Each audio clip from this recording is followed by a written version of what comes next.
안녕하세요. 우리가 매일 정말 편리하게 쓰고 있는 서비스들 있죠?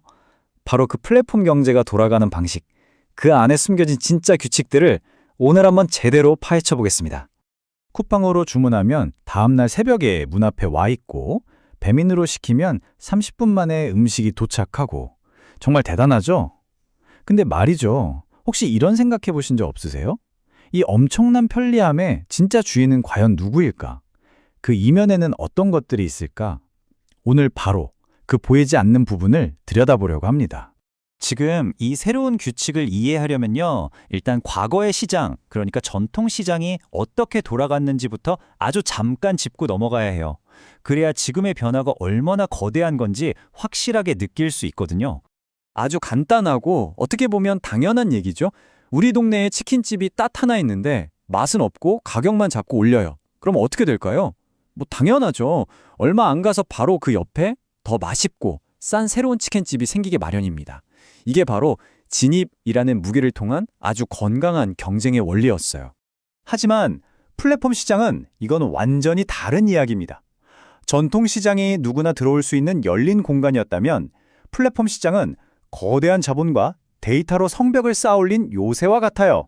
이제 경쟁의 핵심은 누가 더 좋은 가게를 여느냐가 아니라 누가 더 많은 돈, 즉 보조금을 쏟아붓고 더 많은 데이터를 장악하느냐의 싸움으로 완전히 바뀌어버린 겁니다. 이 표를 한번 보세요. 정말 놀랍지 않나요? 다 함께 경쟁하던 시장은 이제 한 명의 모든 걸 가져가는 승자 독식 구조로 바뀌었고요. 가격은 시장 상태를 알려주는 신호가 아니라 경쟁자를 죽이기 위한 수단이 됐어요. 모든 정보는 플랫폼이 독점하고 심지어 우리가 일한다고 생각했던 노동의 개념마저 긱워크라는 형태로 완전히 달라졌습니다. 말 그대로 경제의 판 자체가 뒤집힌 겁니다. 자, 그러니까 핵심이 뭐냐? 이겁니다. 플랫폼 경쟁의 본질은 더 이상 효율성 경쟁이 아니에요. 누가 더 많은 돈을 태워서, 즉 손해를 보면서까지 막대한 보조금을 뿌려서 시장을 장악하고 그 과정에서 쌓이는 어마어마한 데이터를 독점하느냐. 이것이 바로 새로운 게임의 룰이 된 겁니다. 자, 좋습니다. 게임의 규칙이 바뀌었다는 건 이제 알겠어요. 근데 이게 뭐 그리 대수냐고요? 아니요. 이게 바로 우리 사회가 함께 치러야 하는, 하지만 눈에는 잘 보이지 않는 비용을 만들어내기 때문에 정말 중요합니다. 지금부터 그 구조적인 문제들을 하나씩 파헤쳐 보겠습니다. 이 복잡해 보이는 문제들은 사실 크게 세 가지로 나눠볼 수 있어요. 첫째, 소수의 거대 플랫폼이 모든 힘을 갖게 되는 경제 권력의 집중 문제.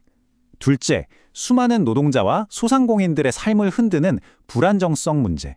그리고 이 모든 것의 뿌리가 되는 데이터와 정보의 통제 문제입니다. 그 중에서도 먼저 노동 문제를 들여다보려면 긱경제라는 단어를 꼭 알아야 합니다. 이게 뭐냐면요, 플랫폼이 배달 라이더나 대리운전 기사님들 같은 분들을 직원으로 고용하는 게 아니라 그냥 일감을 중개해주는 독립계약자, 그러니까 개인 사업자로 취급하는 노동시장을 말하는 겁니다. 이게 무슨 뜻일까요? 한마디로 이분들은 우리가 당연하게 여기는 4대 보험이나 고용안정 같은 사회적인 보호막 그 바깥에 서 계신 거예요. 심지어 누가 일을 줄지, 내 평가가 어떨지 이걸 사람이 아니라 속을 알 수 없는 알고리즘이 결정합니다. 당연히 수입은 불안정하고 기존의 노동법으로는 이분들을 제대로 보호하기도 어려운 현실이죠. 자, 이번엔 우리 동네 가게 사장님들, 소상공인들 이야기로 넘어가 볼게요. 플랫폼은 분명히 작은 가게들도 더 많은 손님을 만날 수 있게 해주는 좋은 기회입니다. 하지만 동시에 한번 발을 들이면 플랫폼 없이는 살아남기 힘들어지는 아주 깊은 종속의 덫이 되기도 합니다. 플랫폼에 입점한 가게 사장님들은 점점 가격을 마음대로 정할 힘을 잃게 되고요. 어떤 가게가 손님 눈에 더 잘 띌지는 아무도 모르는 알고리즘이 결정합니다. 플랫폼이 갑자기 수수료 정책을 바꿔버리면 그냥 당할 수밖에 없어요. 결국 플랫폼이 뭐가 된 거냐면요, 시장을 좌지우지하는, 법 위에 군림하는 민간 규제 기관이 되어버린 셈입니다. 여기서 끝이 아닙니다. 이제 판을 더 키워보죠. 요즘 많이들 쓰시는 알리, 테무 같은 해외의 거대 플랫폼들이 들어오면서 문제는 훨씬 더 복잡하고 심각해졌습니다. 우리가 쓰는 돈, 우리가 남기는 데이터, 과연 전부 어디로 흘러가고 있는 걸까요? 이 한 문장이 지금의 상황을 정말 정확하게 보여줍니다. 우리가 플랫폼 위에서 만들어낸 모든 이익은 국경을 넘어 해외 본사와 주주들에게 흘러갑니다. 하지만 그로 인해 발생하는 모든 비용들, 예를 들면 불안정한 일자리, 무너지는 동네 상권 같은 문제들은 고스란히 우리 땅에 남겨지는 거죠. 이 흐름을 보시면 한눈에 들어오죠. 쿠팡 같은 국내 플랫폼도 결국 이익은 해외 주주들에게 가지만 알리나 테무 같은 글로벌 플랫폼은 아예 차원이 다릅니다. 돈과 데이터, 거의 모든 걸 그냥 통째로 밖으로 가져가는 거예요. 우리 경제에서 가치가 유출되는 규모가 비교할 수 없을 만큼 커진다는 뜻입니다. 이 흐름을 한번 따라가 볼까요? 1단계, 우리가 플랫폼에서 돈을 씁니다. 2단계, 그 돈이 국경을 넘어 해외로 갑니다. 3단계, 우리의 모든 소비 정보가 해외 서버에 쌓입니다. 그리고 마지막 4단계, 결국 우리나라의 상인들과 노동자들은 그 해외 기업 없이는 생존할 수 없는 구조에 갇히게 되는 거죠. 이게 바로 가치가 우리에게서 빠져나가는 아주 체계적인 과정입니다. 전문가들은 이 현상을 규모 충격이라는 아주 강력한 단어로 표현합니다. 이게 정말 무서운 말인데 무슨 뜻이냐면요. 국내에서 이제 막 기발한 아이디어로 뭔가 해보려는 작은 혁신 기업들 있잖아요. 이런 거대 공룡 플랫폼이 한번 들어오는 순간 그냥 싸워볼 기회조차 얻지 못하고 사라져버린다는 뜻입니다. 자, 문제점은 이제 충분히 알겠습니다. 그럼 이걸 어떻게 해야 할까요? 여기서부터가 정말 중요합니다. 이 문제를 해결하려면 우리는 지금까지와는 다른 질문을 던져야 합니다. 질문 자체를 완전히 바꿔야 해요. 바로 이겁니다. 진짜 문제는 수수료를 몇 % 내릴까 같은 단순한 규제가 아니에요. 진짜 질문은 이겁니다.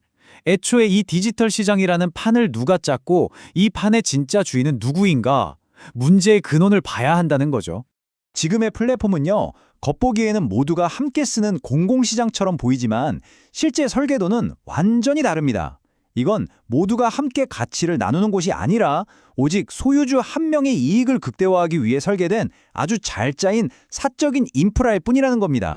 이렇게 자본은 밖으로 새고 노동은 불안해지고 소상공인은 종속되는 이 악순환의 고리를 끊으려면 당연히 새로운 대안이 필요하겠죠. 그래서 저희 소생 커뮤니티에서는요, 이 모든 문제에 대한 대안 전략으로 지역순환경제 플랫폼이라는 새로운 모델을 제안하려고 합니다. 곧 구체적인 내용을 발표할 예정이니 꼭 주목해 주시기 바랍니다. 오늘 이야기를 마치면서 마지막으로 이 질문을 한번 던져보고 싶습니다. 만약에 말이죠. 여러분이 우리 동네에서 쓰고 만들고 벌어들이는 그 모든 소중한 가치가 밖으로 빠져나가지 않고 바로 우리 동네, 우리 이웃을 위해 다시 쓰인다면 어떨까요? 그런 미래 한번 상상해 볼 수 있지 않을까요?